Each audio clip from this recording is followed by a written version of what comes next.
Inclusion. Ladies and gentlemen, I present to you Mr. David Akwara. If you grew up in Wari, Yeah. always an imagination for you to hear because you'd always hear Cran 89.9. Yeah. So I already know of this place, but I've never You've never been here. You live in Sedico. Yeah. I grew up in Sedico. You look like an Americana right now. People won't believe that you're from. I stay for Sedico.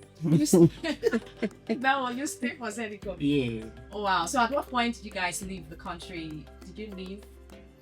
Did you do your secondary school here? You finished secondary school Yes, I did. So I even went to a school that currently is even not in existence anymore. I wouldn't even mention the name of the school. here? I'll mention the name of the school. I'll mention the name of the school. I Future beg. yeah, people need to know that they can connect with the Right. people. So I started from Uncle Pat in Kolokolo. Oh, you Yeah. went to- Yes, I went to Uncle Pat Primary and nursery and primary school. And then I moved to Future Leaders Academy between Sedico and Kolokolo. Close to my own school there. My own school was Itorio College. Exactly. We have Went a there. connection. I think I did my JS3 exam too. You did your just exam so did you pass? Oh, yeah. Okay. I did pass.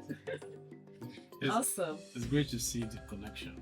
Okay, so tell us about you've done a lot of things. In fact, when I heard about your comment, I went online searching about David Akwara. I saw the many things that you've done. I'm like, oh my goodness, you are a filmmaker, a storyteller.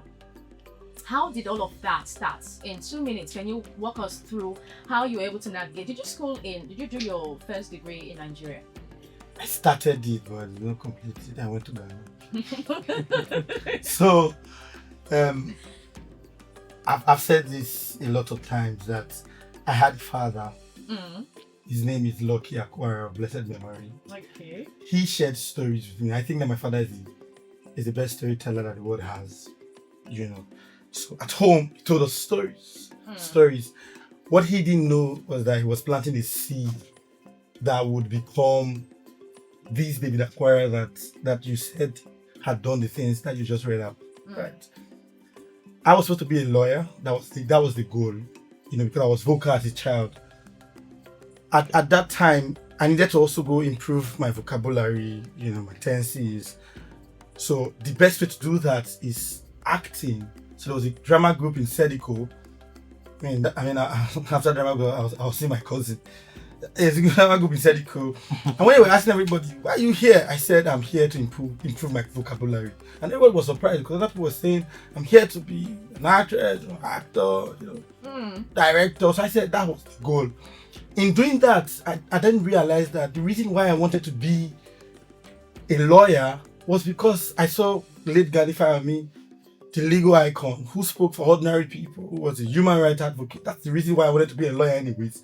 And I saw that in storytelling, in film, in art, I'm able to do that and even much more. This respect to my learned colleagues. I'm not saying that law is not good, but for me, I'll be able to dive into trade, talk about trade stories like the rise that you just highlighted when you were introducing me.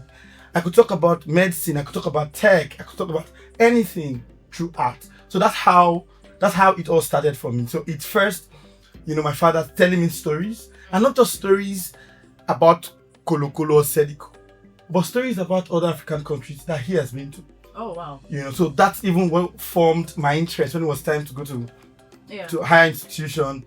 I said that going to Ghana would be a good option because as a child I've always heard Ghana. I have a joke and I tell my friends that I thought that if I wear a Ghanaian boot I'll be the best player in the world. I didn't know that you have to practice because that's how much my father magnified the country of Ghana. And God bless Ghana. Ghana has been my most visited country. You mentioned something about wanting to work on your vocabulary.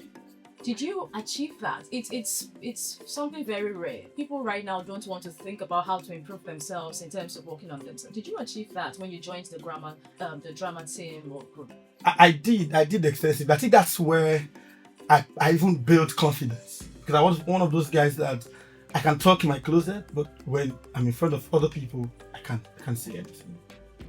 And if you grew up in the places where we grew up, we were not taught to be, when you're vocal, you are rude. You can't, when you stand on an idea, especially with somebody who is older than you are shut down. So going to that place gave me that opportunity to really speak to the world, and that has great. I don't even know if I'm even still trying, but I think that the places where I've spoken, they said I tried. Oh no, we know. So can you hear what they say? They said he tried. He's thinking if he tried or not. You're doing so well. Like you literally want to take the stage. I could see it in your videos. Like you own the stage. You want to take it. You don't even sit like you're ready to sit. You sit like you're ready to. Wow, that's the worry thing. It's the worry spirit, right? I love it. And you always wear your beads. Like you have these beads in most of your pictures. That's veils. I'm not sure. Yeah, I observed it and I was like, Is it trying to mention it? What I think you were at Uganda in one of the pictures I saw, and you have the beads. You had the beads on, and the attire, the African, the rapper. The rapper. That was South Korea. That was South Korea. Yeah, it was South Korea. So I think that we are the carrier of our identity. Nobody would know Worry, nobody would know Delta, nobody would know all these tribes that we have in this state if we are not ambassadors of these tribes. I know how my two friends, one from South Korea and then one from Malaysia, felt when I gave them the red beads. So that every time they think of Africa, they would think of first Kolokolo Boy. Kolokolo was very prominent in the event. To think of Nigeria, and they think about Nigeria, they'll think of Delta, and they think of Delta, they'll think of somebody who lived in Warri and its environment. So that's the thing for me. I believe that even my brother has one. Did you carry the beads from? Did you collect it from Warri, or you bought it over there in different? So I bought mine from Warri. Okay. Yeah, it's the same. You got this one from me. Yes. Okay.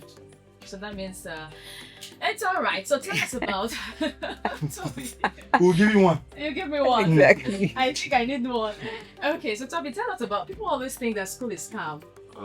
We have young people who right now think that school is really not something that it doesn't pay to go to school. I don't know how education has impacted you so far, and what you want to say about that in 1 minute. Education has impacted me in so many ways. I think I would not be where I am today if I was not educated too. So I have a master's in enterprise security and digital forensics. Say that again. A master's in? Master's in enterprise security and There's digital something like this foreigner from. Please remind me again. I was born in Kolokolo. Born in Kolokolo and stayed well. No. And I stayed in Sediko. I actually grew up in Sediko. Okay, but for the past 5 years, where have you been? I've been in the UK, like 3 years actually. And the UK has collected.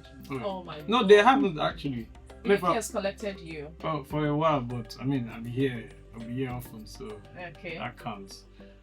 But, okay, so go ahead. You talked about masters in Yeah, your question was even education is a scam, right? Yes. It's not actually. It's not. Because the way the world is structured, it creates opportunity to get on that ladder to do amazing things for yourself. I think the problem that we have in the society is a lot of young people, even older people, want to make it really fast, right? And they don't want to go through the process of pruning, fine-tuning, developing over the years, being an expert in something. And I mean, sometimes you don't blame them because when a lot of people get out of school, and the job market jobs, is crazy. For businesses to do, and they can't find helpers. Yeah, the job market is crazy as well. So yeah, I would like to play the devil's advocate on this one, but the truth of the matter is, if you invest time in education, you do it properly, you'll get the results. You get the results. And there's also this thing about being consistent, right?